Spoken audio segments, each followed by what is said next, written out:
Af hverju skiptir máli að vera góður í að reikna í huganum og æfa sig í að reikna í huganum? Já, erum við ekki alltaf með vasareikni eða síma eða eitthvað, getum spurt gervigreind eða eitthvað bara.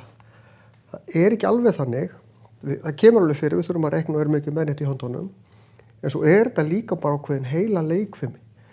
Eftir því sem að við látum heilan í okkur reyna við flóknari og erfiðari verkefni og fjölbreyttari verkefni, þeim mun betur stakk er heilin í okkur búinn til þess að gera eitthvað sem er flókið.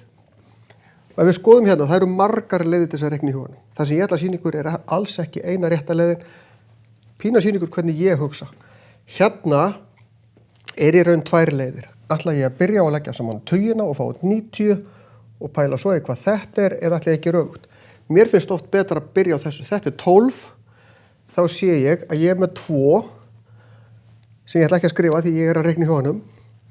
2 og 10 og hérna eru þá 2 í viðbót, það eru 30, þetta eru 102. Hérna þetta er auðvelt, ég ætla að draga tvistinn frá, það er 1, dreg 4 frá, það er 1 og það er ekkert, þetta er bara 111.